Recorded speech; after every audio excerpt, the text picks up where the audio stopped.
6장 1절부터 마지막 절인 17절까지 말씀입니다. 저와 여러분들이 한 절씩 번갈아 읽고 마지막 절 같이 읽도록 하겠습니다.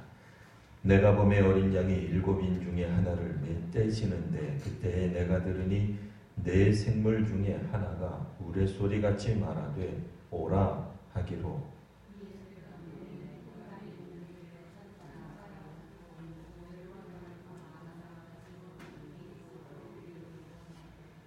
둘째 인을 떼실 때에 내가 들으니 둘째 생물이 말하되 오라 하니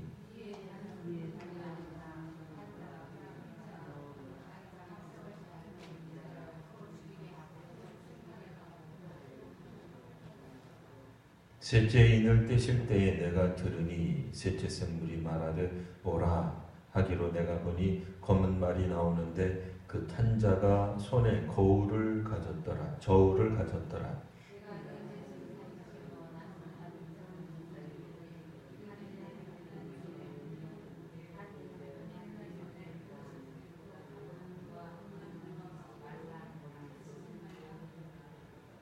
넷째 인을 떼실 때에 내가 넷째 생물의 음성을 들으니 말하되 오라 하기로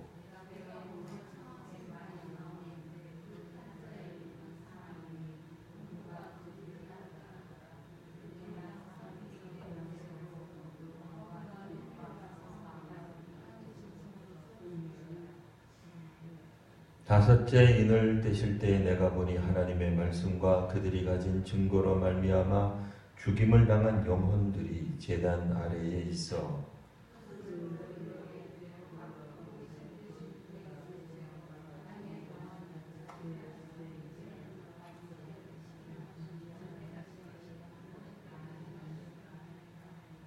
각각 그들에게 흰 두루마기를 주시며 이르시되 아직 잠시 동안 쉬되 그들의 동무종들과 형제들도 자기처럼 죽임을 당하여 그 수가 차기까지 하라 하시더라.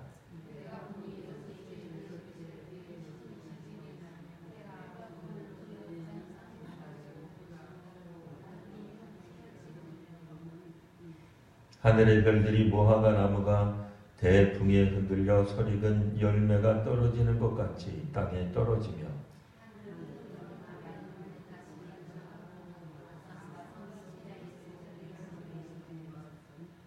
땅의 임금들과 왕족들과 장군들과 부자들과 강한 자들과 모든 종과 자유인이 굴과 산들의 바위 틈에 숨어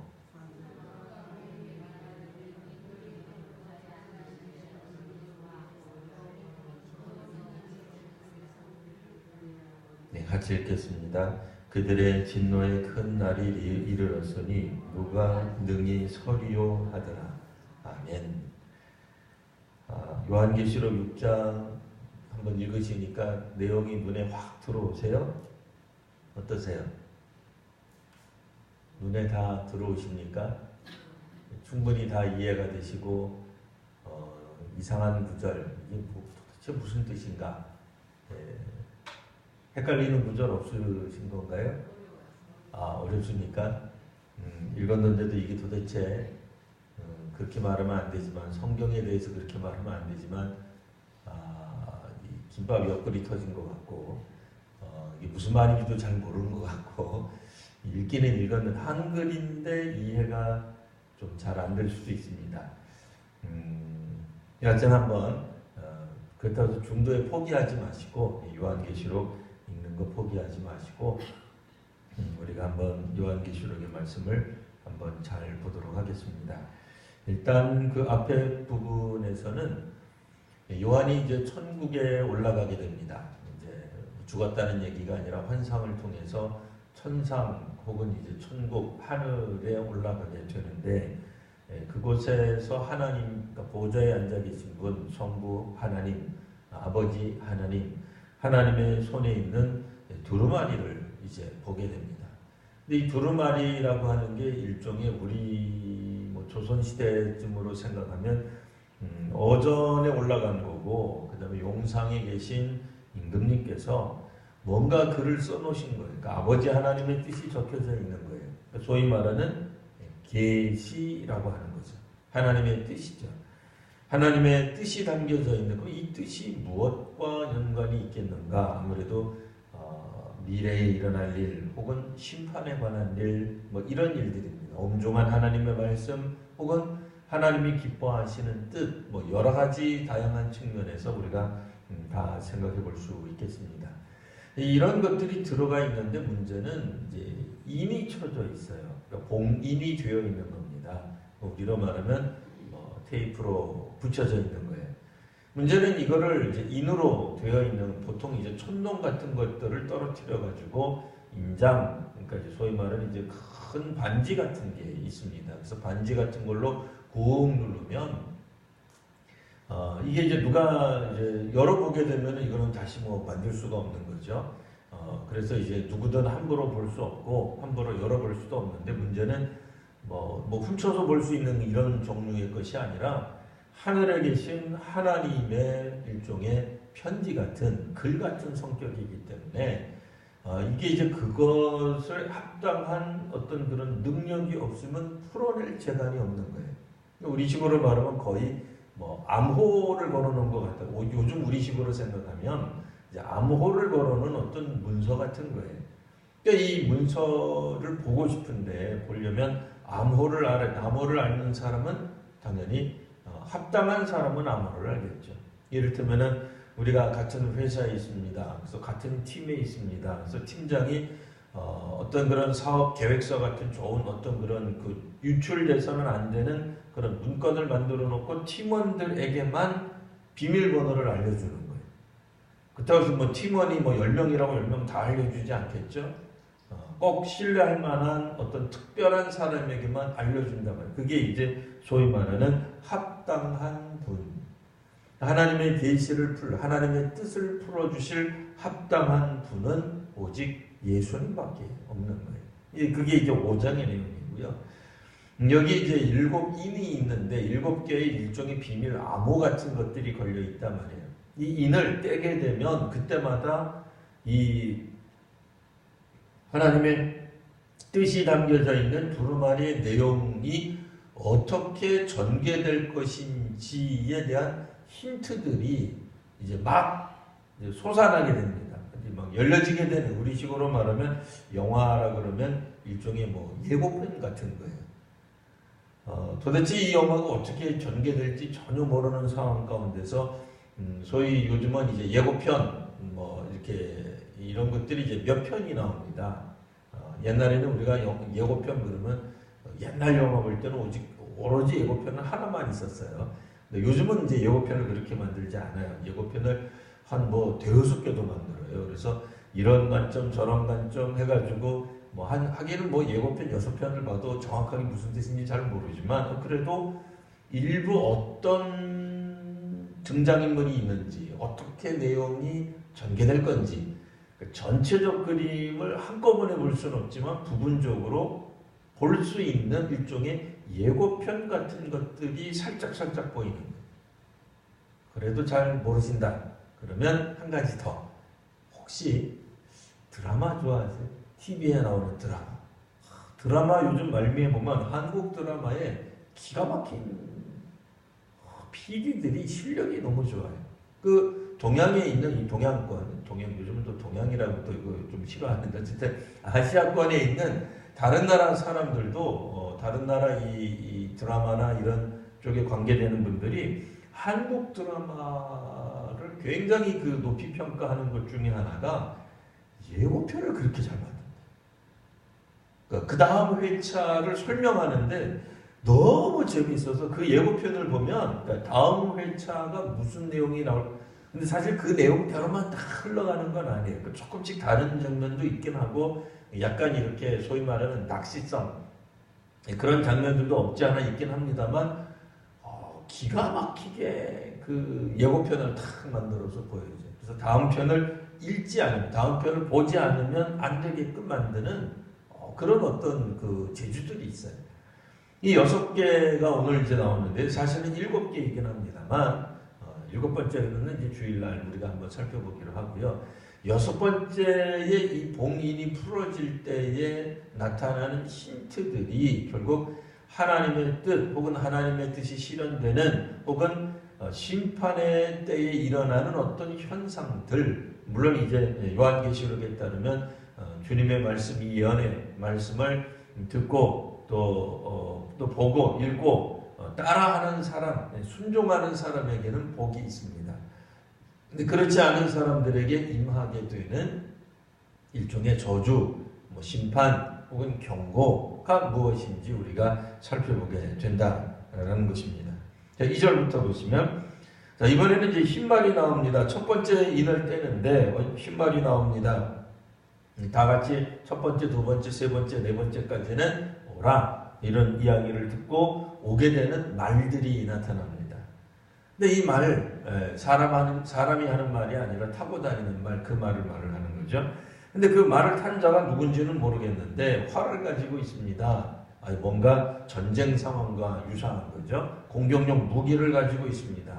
자, 그런데 면류관을 받고서는 어디 나가서 이겼을 때, 승리했을 때, 1등 했을 때 받는 게 면류관이에요. 자, 나가서 이겼습니다. 그러니까 전쟁에 나가서 이긴 거예요. 경주에 나가서 이긴 거예요. 경쟁에서 이겼습니다. 근데 또 이기려고 또 나갑니다. 한마디로 요약하면은 뭘까요? 물론 이제 그 8절 하반절에 보면 이제 검 이렇게 이제 묘사가 되어 있는 것 같기도 합니다만, 여기서는 이제 정복하는 거예요. 정복자가 나타납니다. 이 경쟁 가운데서 끊임없이 이기고 정복하고 1등하고 하는 그런 현상이 벌어지게 돼요. 자, 둘째 인을 뗍니다. 둘째 인이 떼니 둘째 생물이 말을 했습니다. 오라. 4절 보시니 이번에는 다른 말인데, 다른 붉은 말, 또 다른 붉은 말이 더 있다는 뜻이 아니라 여기서는 두 번째 말이 나오는데 이번에는 붉은 말이었다, 뭐 그런 얘기입니다. 자, 이 붉은 말은 색깔도 붉지만 화평을 제하여 버리고 서로 죽이니까 어떻게 되겠어요? 이 문자 그대로 전쟁이죠. 사람을 죽이는 전쟁을 하는 그런, 사람이 죽게 되면 이제 붉은 피를 흘리니까 붉은 말, 전쟁. 첫 번째는 정복, 경쟁에서도 정복, 남의 것을 다 빼앗는 거예요. 야당이 여당의 것을 빼앗고 여당이 야당을 혹은 그 반대가 일어나듯이 다 빼앗는 것 말하는 거예요. 무한 경쟁 사회에 들어가는 거예요. 대기업이라고 해서 꼭 중소기업만 하는 게 아니죠. 대기업도 또 다른 대기업을 경쟁하며 또 우리로 그렇게 나아가는 거예요. 항상 정복하는 거예요.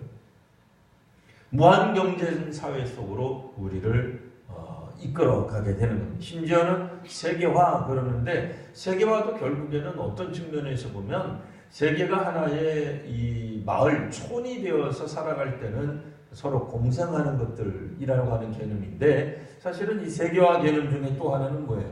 세계와 경쟁하는 거예요. 우리 안에서의 경쟁만 끝나는 게 아니에요. 입시를 해가지고 우리 안에서 1등 했다가 중요한 게 아니라 세계에 있는 친구들하고 경쟁에서 1등 하는 것. 이런 어떤 경쟁으로 혹은 정복으로 남의 나라를 빼앗던, 남의 것을 빼앗던, 이 정복하는 것이 전 세계적인 단위로 일어날 수도 있고, 하나님의 말씀이 공개되고 알려지게 되면 어떤 현상이 말씀이 드러나서 이런 현상이 나타난다는 게 아니라 이런 상황 때문에 하나님의 말씀이 이루어져야 되고 계시되고 알려져야 된다는 거예요. 그다음에 전쟁이 점점 일어납니다. 세 번째는 이번에는 검은 말이 나오죠. 이번에는 그 탄자가 손에 저울을 들고 있습니다. 이 저울 뭐겠어요? 우리가 시장에 가더라도 물건을 사게 되면 킬로그램 이렇게 재야 될 거 아니에요. 6절 뭐라고 나옵니까? 한 데나리온에 밀 한 대, 또 한 데나리온에 보리석 대라는 말이 나옵니다. 이 도대체 무슨 말일까요? 한 데나리온이라고 하는 것은 소위 말하는 육체 노동자가 받는 임금을 뜻합니다. 오늘날은 만일 최저임금으로 생각한다 그러면 대략 한 8만 원 정도 되는 거고, 옛날에는 8시간 안 했으니까요. 조금 더 했을 테니까. 그래도 어쨌든 대략 한 8만 원, 10만 원 되는 거고, 그래도 조금 더 이제 실력 있는 분들 생각하면은 20만 원, 30만 원도 받는 거니까 대략 한 20만 원쯤 통 크게 생각해서 한 20만 원 이렇게 이야기한다 그러면 그 다음 게 중요한 건 이겁니다. 뭐 돈이 얼마가 됐든지 간에 한 데나리온이 오늘날 우리 한국 사회에서 10만 원이 됐던 20만 원이 됐던 중요한 건 그 다음 거예요. 한 데나리온이라는 말은 그냥 하루 품삯, 하루 종일 일한 값 이렇게 생각하시면 되겠고요. 밀 한 대당 보리는 석대까지 먹을 수 있다. 어떤 건 하나고 어떤 건 뭐 3인분이다. 쉽게 말해서. 자, 밀 한 대라고 하는 건 한 끼 양식을 뜻해요. 성인 남자가 먹을 수 있는 한 끼가 밀 한 대. 그럼 보리 석대는 뭐냐? 세 사람, 가족이 먹을 수 있는 정도의 양이다. 이렇게 생각하시면 되겠습니다. 그러니까 하루 식량이냐? 그러니까 하루 벌어서 하루 먹고 사는가? 그 정도로 그냥 끝나는 거예요. 하루 종일 먹고, 그러니까 하루 이 정도 먹는 거예요. 그리고 가족들이 하루 정도 먹을 수 있는 정도로만 될 것이다. 기근이 일어나는 걸 말합니다. 그 사람들이 아주 그냥 막하게 저울을 달아가지고는 더 주는 것도 없고 덤으로 주는 것도 없고 정확하게 뭐겠어요? 일종의 배급 같은 형식이 되는 거죠. 하루 열심히 일해서는 오로지 하루 식량만 배급받을 수 있는 거예요. 구입할 수 있는 거예요. 급식이 제한이 됩니다. 구매를 할 수가 없습니다. 기근이 일어나기 때문에 없는 거예요. 이게 이제 좋은 사회냐 말이에요. 좋은 사회 아니죠. 물론 구약 성경에 보면 이제 또 다른 표현이 있어요. 그게 바로 뭐냐면 만나 같은 거죠. 뭐 더 많이 얻었다고 해서 더 많이 갖는 게 아니니까 뭐 하루 열심히 일해서 하루 벌어 먹으면 좋은 거 아니냐 착각하시면 안 돼요. 그런 개념이 아닙니다. 절대로 그런 개념이 아니에요. 그러니까 사람들이 이 개념을 막 혼돈하기 시작하면 하루 먹을 만큼을 하루 일해서 뭐 벌 수 있으면 되는 거 아닌가? 그렇지 않죠. 뭐 꼭 뭐 자본주의가 옳다고 그런 얘기가 아니라 기본적으로 사람들이 하루 정도 일을 해서 그 이상 벌어 먹을 수 있어야 뭐 집도 살 수 있고 차도 살 수 있고 옷도 살 수 있는 거 아니겠어요? 먹는데 다 써버리면 어떡하란 말이에요. 큰일 나는 거죠. 광야 시대 때는 하나님이 특별히 역사하셔가지고 40년 동안 사람들이 옷을 그 단벌로 있었지만 옷이 헤어지지 않았다 그랬어요. 집이 없어도 살 수 있었어요. 그러나 오늘 우리들은 집이 있어야 돼요. 전기세 내야죠. 아니, 하루 열심히 일을 했는데 하루 먹으면 땡, 끝. 그러면 안 되죠. 그건 곤란한 거예요. 그건 안 되는 거예요. 그러니까 이 출애굽 상황하고 이 혼돈하시면 안 돼요. 절대로 그런 개념이 아닙니다. 이거는 전체적으로 전 세계적으로 기근, 못 살고 힘들고 뭐 필요한 만큼만 나눠주는 이 사회가 결코 좋은 사회가 아니에요. 그 이상의 것을 구할 수가 없는 사회가 되어버린 겁니다. 그러면서 말씀하시기는 감람류와 포도나무는 아예 그냥 건드리지 마라. 왜? 이거는 너무 생활에 있어서 필수적인 거기 때문에 이것까지 너무 하지는 않지만 결국 그래도 뭐랄까 근근히 살아갈 수 있을 정도로만 사회가 나라가 경제가 굴러가는 현상을 말하고 있는 겁니다. 네 번째 이럴 때입니다. 이번에는 청황색 말이 나오는데 이번에는 뭐다? 사망이다 그 얘기예요. 특별히 질병 같은 것들을 우리가 떠올릴 수 있습니다. 왜냐하면 아까는 이제 전쟁에 의해서 사람들이 죽기 때문에 그래요. 기근에 의해서 죽기 때문에 이번 거는 특별히 이제 사망인데 오늘 성경 보시면 이렇게 나와 있습니다. 첫 번째는 검이 나와요. 검. 그 다음에 흉년. 그 다음에 질병 때문이든 어쨌든 결국엔 사람들이 사망하는 게 되는 것이고 8절에 보시면은 땅의 짐승들, 땅에 정권 잡은 사람들, 땅의 권력자들, 폭력을 휘두르는 사람들 이런 사람들 이게 좀 순서가 조금은 뒤바뀌긴 했는데 8절에서는 뭐 어쨌든 검, 전쟁, 흉년, 기근, 사망 사람들이 죽는 것 그 다음에 땅의 짐승들 포악한 짐승들이 남의 것 빼앗는 거예요. 이것이 꼭 부자여서 빼앗는 게 아닙니다. 정권을 잡고 있기 때문에 빼앗는 게 아니라 기본적으로 이와 같은 현상들이 창궐하게 되는 이것을 말하는 겁니다.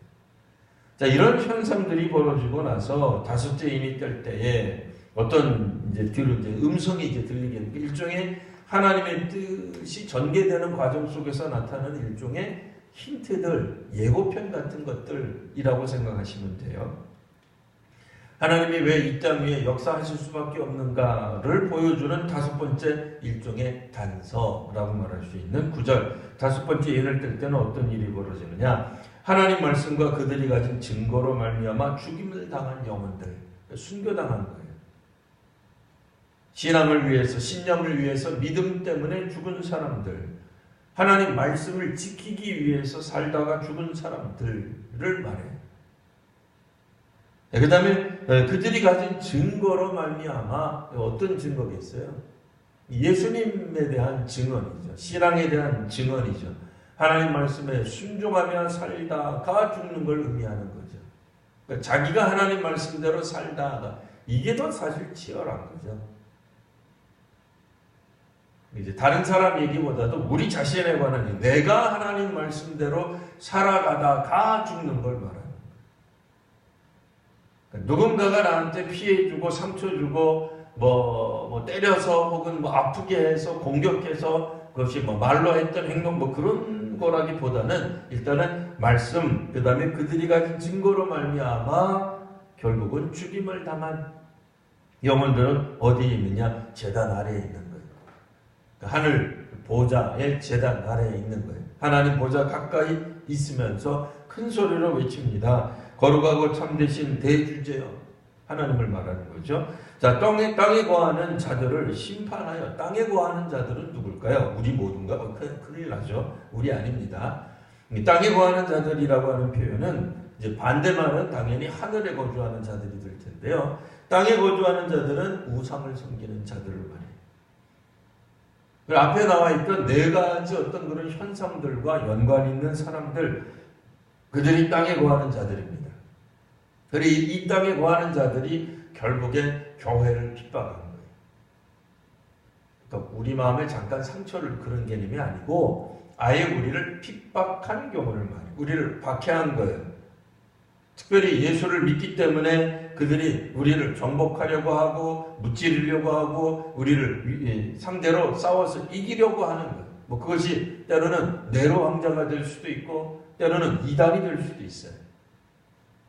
이런 사람들이 있고 또 게다가 죽이는 사람들이 그들은 와서 서로 죽이게 하고 교회를 분열시키고 서로가 죽이게 하고 밖에서 우리를 공격해서 죽이고 뭐 민족 상잔이 벌어지게 하고 혹은 옆에 있는 나라랑 싸워서 전투에서 전쟁에서 죽게 만들고 뭐 이런 것들을 하는 거예요. 그리고 경제적으로 침체를 가지고 오는 이런 존재들 또 실제로 이와 같이 어렵게 함으로써 사실 또 초대교회는 가난해질 수밖에 없었어요. 뭐 일제치하 때 독립운동하는 분들이 가난해질 수밖에 없죠. 물론 독립자금을 대는 분들도 항상 가난했던 건 아닙니다만 뭐 어쨌든 결국에는 가난해지는 거죠. 그리고 이제 사망을 가져다 주는 정말로 예수 믿는 공동체를 죽이는 직접적으로 죽이는 거예요. 마음의 상처를 받아서 시름시름하는 그런 개념이 아니고 정말로 순교당하게 하는 그러니까 반그리스도, 적그리스도의 행동을 하는 그러니까 반교회적 활동을 하는 사람들로 말미암아 결국에는 이 교회가 죽게 되는 성도들이 죽게 만드는 이런 사람들을 심판해 주십시오. 우리 피를 좀 갚아 주십시오. 갚아주기를 어느 때까지 하시려 하나니까? 그러니까 언제쯤 이런 일이 벌어지겠습니까? 라고 호소하는 소위 말하는 의로운 피를 흘린 사람들의 간구가 있기 마련이다 하는 얘기예요. 일종의 이게 호소도 되고 기도도 되는 거죠. 그럴 때 어떤 답이 있느냐? 11절 보시면 일종의 그것도 일종의 힌트예요. 자, 각각 그들에게 흰 두루마기를 주십니다. 흰 옷을 주십니다. 이르시되 아직은 잠시 동안 기다리거라 하는 얘기. 잠시 동안 쉬되 자, 그들의 동무 종들과 형제들도 미리 먼저 지금 순교당한 사람들의 친구들, 동무 종들과 뭐 일종의 친구들인 거죠. 그 다음에 형제들도 먼저 죽은 우리들 너희들처럼 죽임을 당하여 그 수가 차기까지 조금만 기다리고 있어라. 그러나 너희들은 흰옷을 입을 자격이 있다. 흰옷을 입고 기다리고 있어라. 라고 얘기를 해주는 거예요. 언제까지 기다려야 돼? 그 수가 차기까지. 어떻게 보면 굉장히 잔인한 것처럼 들려요. 왜냐면 아직 이 죽어있는 사람들의 숫자가 순교당한 사람의 숫자가 조금 모자라다. 이렇게 들릴 수도 있어요. 그러나 중요한 건 뭐예요? 하나님이 보실 때에 뭐 그것이 10명이라고 한다면 지금까지는 9명이 죽었다. 1명이 더 죽게 되면 이제 하나님이 본격적으로 어떤 일을 행하시게 될 것이다. 라는 얘기예요. 자, 그래서 12절 보시면 이번에는 6째, 점점 계속해서 더 나아가는 거예요. 이야기들이 점점 확산되어 나아가는 겁니다. 힌트들이 계속 주어지고 있는 거예요. 12절 6째 인을 떼실 때는 지진이 일어납니다. 해가 검은 털로 짠 상복처럼 검어집니다. 달이 온통 피같이 됩니다. 천체가 변화되는 놀라운 일들이 벌어지는데 중요한 건 뭐겠어요? 자, 15절 땅의 임금들, 땅의 권세 잡은 자들, 땅에서 폭력을 휘두르고 정치적으로 힘을 내던 사람들, 왕족들, 장군들, 부자들. 왜냐면 상대적으로 교회가 가난해지기 때문에 누군가는 부자가 있으니까 전체적으로 다 가난하지는 않아요. 대부분 가난한 나라도 부자가 있어요. 이렇게 얘기하면 좀 이상하긴 합니다만 아프리카나 남미 아메리카 가도 전체적으로 나라는 가난한데 거기 있는 어떤 독재자들은 항상 부자예요. 보면 원래 성경에 나와 있는 것처럼 누군가는 정복하는 사람이 있으면 빼앗기는 사람이 있어요. 누군가는 전쟁을 하는데 전쟁에서 죽는 사람이 있지만 전쟁을 즐기는 사람이 있어요. 싸움을 즐기는 사람들이 있어요. 정말로. 자, 그 다음에 누군가는 가난한데 누군가는 그것을 통제하면서 기뻐하는 그런 사람들도 있어요. 그들이 누구냐? 15절에 나와 있는 땅의 임금들, 왕족들, 장군들, 부자들, 강한 자들, 또 심지어는 모든 종과 자유인도 들어가요. 이 모든 사람들, 이 사실 이게 몇 명이 되냐면 7쯤 되는 거예요. 부류가. 이 모든 인간이라는 뜻인데 사실은 모든 인간들이 이제 7인데 우리말로는 좀 잘 드러나지 않습니다만, 자, 임금 하나, 왕족 둘, 장군 셋, 부자 넷, 강한 자 5, 그 다음에 모든 종이 원래는 6, 자유인까지 하면 7인데 모든 종과 모든 자유인이 마치 하나처럼 이렇게 묶여져 있어요. 그러면 이제 6이 되는 거죠. 일종의 이것도 뭘 힌트하겠어요? 7이 돼야 완전인데 모든 세상 사람들이 부류를 이야기했으나 살짝 6개의 무리를 이야기함으로써 6개의 이제 집합체죠. 6이라고 하는 숫자가 우리 이미 아시겠지만 요한계시록에서는 뭔가가 부족한 수예요. 당연히 7에서 하나가 부족한 수죠. 7에 제일 가깝지만 부족한 거예요. 완전에 가까운 것 같지만 영성에 가까운 것 같고 거룩에 가까운 것 같지만 아닌 거예요. 이 단어의 신비를 아시겠죠? 그러니까 7이 돼야 완전한 건데 7에 가장 가깝긴 하나 7은 아닌 거예요. 7에 그러니까 8은 아예 넘어선 거고, 그러니까 8은 이야기할 필요가 없고요. 다른 숫자에 비해서는 분명히 7에 제일 가까우나 하나가 모자라서 사실은 7이 아니고 당연히 6이니까 7이 아니죠. 당연히 아닌데, 그러니까 이 거짓 우상들 또 혹은 이 세상에서 주는 어떤 매력적인 것들이 굉장히 지적인 것 같고 또 영적인 것 같고 복된 것 같고 삶에 어떤 그런 보람을 주는 것 같지만 모자란 거예요. 아닌 거예요. 그래서 그게 6인 거예요. 근데 6을 살짝 말해주고 있어요. 자, 이들은 누구냐? 땅에 있는 사람들, 기본적으로. 그러니 우상과 관계 있는 사람들입니다. 꼭 임금들 뿐만이 아니라 종들도 자유인들도 포함이 됨으로써 신분 고하를 막론하고 좌우지간 우상에 빠져있는 사람들이 이렇게 이야기를 합니다. 자, 굴과 산들과 바위 틈에 숨어서 말을 합니다. 자, 산들과 바위들을 우리 위에 떨어져서 보좌에 앉으신 하나님의 얼굴, 또 우리 이 어린 양의 친노에서 우리를 좀 가려달라. 우리가 숨고 싶다. 이런 말을 한다는 거예요. 그러면서 이번에는 그들이 말을 하는 게 납니다. 아까 이제 5번째에서는 순교당한 사람들이 외침이 있었는데 그거는 바로 하나님 보좌 밑에서 일종의 탄원, 기도 형식으로 하나님께 올라갔다면 이들은 산 어디 혹은 바위 비탈 틈 어디 숨어가지고 그들 스스로 말을 하기를 자 진노의 큰 날이 이르렀으니 누가 능히 버텨내겠는가? 하나님의 진노를 누가 이겨내겠는가?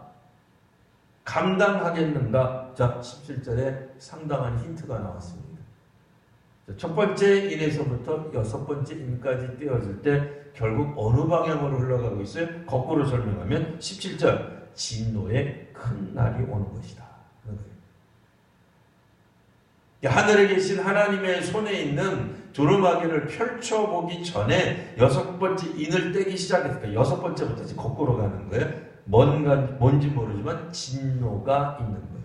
누구의 진노냐? 16절에서 보면 하나님이 주시는 진노요 어린 양의 진노라는 거예요. 이 진노는 언제 오느냐? 5번째 인을 떼는 걸 보니까 때가 차면 진노가 임한다. 그 얘기예요.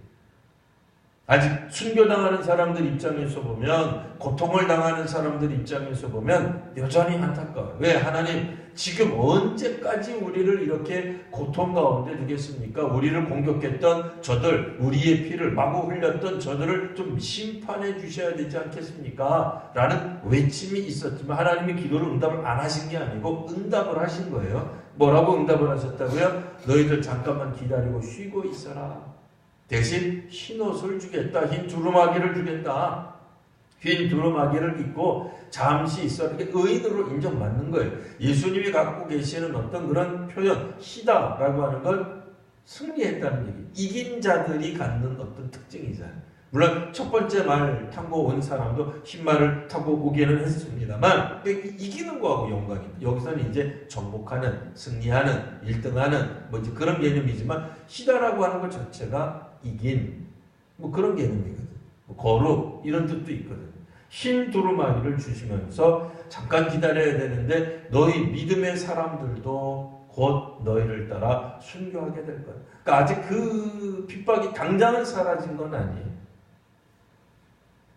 그러나 그 때가 되면 곧 너희들이 살리는 하나님의 진노가 임할 것이다. 자, 그리고 네 번째부터 하면 이제 거꾸로 가는 겁니다만 사망 나왔죠? 예. 세 번째는 기근, 두 번째는 이제 전쟁, 첫 번째는 이런 정복하는 것. 이런 것들이 점점점 일어나게 될 것이다.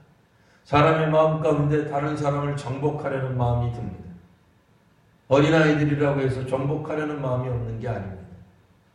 1등하고 싶고 골목에서 대장하고 싶고 반에서 휘어 잡고 싶고 다른 아이들이 갖는 거 빼앗고 싶고 하는 마음들이 우리 가운데 있는 거예요. 다른 사람들을 죽이고 또 자기는 죽지 않으려고 하는 거죠. 죽인다 하더라도 전쟁하는 거예요. 피를 흘리는 거예요. 다른 사람들은 가난해져도 자기는 부자가 되겠다고 하는 거예요. 통제하는 거예요. 그리고 사망을 가져다 주는. 자기가 죽진 않죠. 그러니까 그게 어떤 그런 악한 세력들이 활개치는 거예요. 그 상대적으로 여기서 다 당하는 사람들은 누구냐? 순교당한 사람. 교회 믿는 사람. 그러니까 신앙하는 사람들이 이와 같은 모든 네 가지 재앙들을 다 당하고서 하나님 앞에 호소하는데 답이 나오는 거죠. 언제까지냐? 그 수가 차기까지다. 언제인지는 우리는 모르죠. 그럼 수가 차게 되면 어떤 일이 벌어져요? 여섯 번째, 인이 띄어졌을 때 나타나는 말. 이 땅에 있는 사람들이, 하늘에 있는 이미 죽은 영혼, 죽은 자들은 이미 하늘 보좌 밑에 가서 있는 거예요. 땅에 있는 사람들이 어떤 현상이 벌어진다고? 숨고 도망다니면서 하는 말, 누가 이 크신 하나님의 진노, 어린 양의 진노로부터 우리가 피할 수 있겠느냐? 그래서 산들아, 바위들아, 차라리 우리 위에 넘어져서 우리를 막아놔서 우리가 무슨 방공호에 들어가듯이 좀 숨게 해달라. 하나님이 우리를 좀 못 보게 해달라. 라고 하는 진노의 큰 날이 오게 될 것이다. 라는 얘기입니다. 초대교회가 생각할 때 초대교회는 사실 여러 가지 어려움들이 많이 있었습니다. 주후 60년에 지진 같은 것도 있었고요. 64년에는 네로 황제가 엄청나게 핍박을 시작하게 됩니다. 주후 70년에는 예루살렘 성전이 무너져 내려버리게 되죠. 또 79년에는 또 화산이 폭발하기도 하고 또 그 이후에 아주 심각한 기근을 겪기도 합니다. 이런 일들을 통해서 초대교회 성도들은 일부 희망을 가졌어요. 무슨 희망을 가졌냐면 그리스도께서 세상을 다스리고 계신다. 맞는 신앙이죠. 왜 하나님 나라가 선포됐잖아요. 하나님 나라는 뭐하는 나라? 하나님이 통치하시는 나라. 세례 요한과 예수님이 뭐라고 선포하셨죠? 회개하라, 천국이 가까이 왔느니라. 그리 말씀하셨으니 예수님이 부활하시고 승천까지 하셨으니 당연히 하나님 나라가 이미 시작된 게 맞죠. 근데 왜 우리 그리스도인들은 아직도 순교당해야 되나 하는 질문이 생기는 거예요. 우리도 그런 마음 들잖아요. 내가 이렇게 기도 열심히 하고 하나님 앞에 헌신하고 또 하나님 앞에 열정적으로 예수를 믿는데 왜 우리에게는 행복한 일이 안 오나? 왜 아직도 어려운 일이 많은가? 언제까지 하나님 우리가 이 고통을 당해야 됩니까? 왜 그런 마음이 안 들겠어요? 주님이 뭐라고 말씀하시는? 이미 우리는 인정받은 거예요. 하나님의 믿음으로 살아가는 사람들에 대해 하나님이 이미 인정하십니다. 뭐라고요? 하나님 말씀과 그들이 가진 증거로 살아가는 사람들. 배교할 수도 있었지만 불평할 수도 있었지만 절망하고 낭망하고 또 이런 모든 어떤 원인들을 다른 곳에 이렇게 돌리고 다른 사람 때문에 내가 지금 이렇게 실족한 거지. 나는 원래 하나님 잘 믿는 사람입니다. 나는 원래 신앙이 투철한 사람입니다. 나는 신앙이 아주 강력한 사람인데 지금 시대가 혹은 남들이 나를 괴롭혀서 어려운 것뿐입니다. 그럴 수 있잖아요. 그렇게 하지 않은 거예요. 남들 탓하지도 않고 자기가 가진 신앙을 가지고 끝까지 지켜나가지만 그러면서도 하나님 앞에 지금 특별히 자기의 원하는 걸 들어달라고 요구하는 게 아니에요. 사실은 이 10절에 나와 있는 말씀은 하나님 이 하나님 믿는 백성들을 억울하게 죽인 사람들을 심판해 주셔야 하나님의 이름이 높이 드러날 것 아닙니까? 어떤 의미에서 보면 하나님의 공의를 위하여서 기도하는 거예요. 하나님 내 원수를 갚아주십시오. 나를 아프게 한 사람, 나를 공격한 사람, 나를 죽인 저 네로를 죽여주시오. 그런 얘기가 아니고 하나님의 이름이 하나님의 나라가 지금 이 땅에 임했다는 것을 하나님이 좀 보여주셔야 되지 않겠습니까? 어느 때까지 이거 하나님 기다려야 되는 겁니까? 그러니까 내 원수 갚는 날을 봐야 되겠습니다. 그 얘기가 아닙니다. 그런 건 살아있을 때 하는 거죠. 이미 순교당한 이들이 하나님 보좌 앞에서 하나님 이거 우리가 볼 때는 이제 하나님 나타나셔야 될 것 같은데요. 하나님 역사하셔야 될 것 같은데요. 라는 얘기거든요. 그 개인적 원한을 갖겠다고 하나님을 종용하거나 하나님께 간구한 것이 아니라 하나님의 놀라운 공의를 드러내시는 하나님의 역사하심, 하나님의 살아계심을 언제까지? 왜냐면 사람들이 볼 때 하나님 안 계신 것 같거든요. 역사 안 하는 것 같거든요. 주님이 말씀하시기를 이제 몇 사람들이 더 죽어야 될지 모른다. 그때까지 시간이 더 필요할 수 있다. 어느 때까지는 하나님만 하시는 거예요. 하나님 뭐라는 거예요? 알고 있다는 거예요. 이 세상이 어떻게 돌아가고 있는지 알고 있다는 거예요. 어떻게 사악하고 돌아가고 있는지 하나님 믿는 백성들이 왜 고통을 당하는지 알고 계신다는 뜻이에요.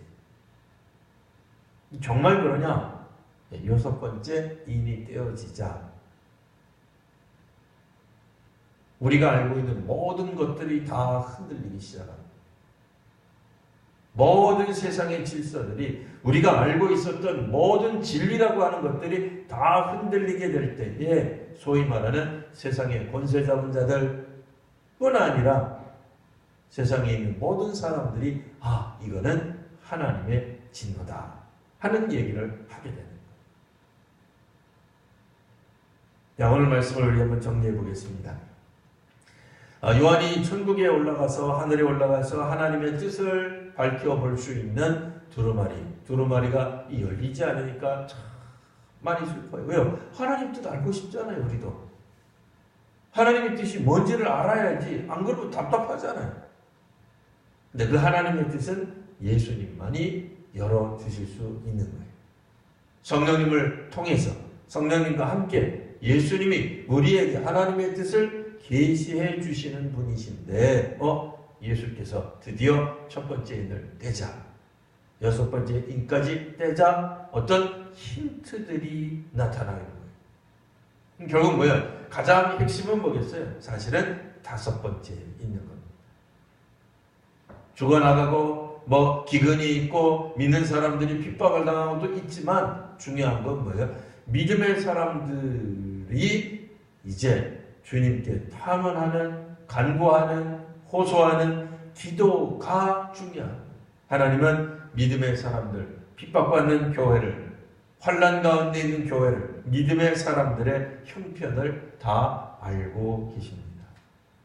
그래서 각 사람들에게 혹은 전체 그 2000년 전에 그 초대교회에 혹은 앞으로 일어날 이 마지막 최후의 심판 때에 일어날 그 수많은 것들의 핵심은 뭐예요? 하나님의 말씀과 우리가 가진 증언 때문에 살아가는 사람들. 그들을 위해 하나님이 발벗고 나서신다는 거예요. 나타나신다는 거예요. 심판도 하신다는 거예요. 진노도 해주신다는 거예요. 하나님이 결코 우리 믿음의 사람들을 내버려 두지 않으십니다. 하나님은 우리가 어디에 있든지 우리가 하는 이야기를 다 듣고 계십니다. 우리는 지금 억울한 것 같고 힘든 것 같고 나만 고통스러워하는 것 같지만 하나님은 이 모든 것들을 통해 우리와 함께 계심을 말씀하고 계시는 겁니다. 오늘 우리 요한계시록은 아니지만 이 앞에 있는 말씀 같이 한번 보겠습니다. 우리 같이 한번 읽어볼까요? 자, 시작. 거기서도 주의 손이 나를 인도하시며 주의 오른손이 나를 붙드시리이다. 우리 성도님들이 어디에 있으시든지 간에 환난 가운데 있던 핍박 가운데 있던 순교하는 자리에 있던 아픔의 자리에 있던 고통의 자리에 있던 어디에 있던 우리가 가장 비참하다고 생각하는 그 순간, 절망해야 된다고 생각하는 그 순간에라도 기도하기 시작한다면, 하나님께 간구하기 시작한다면 하나님의 손이 우리를 붙들어 주실 줄 믿습니다. 오늘 이 시간에 우리 함께 기도할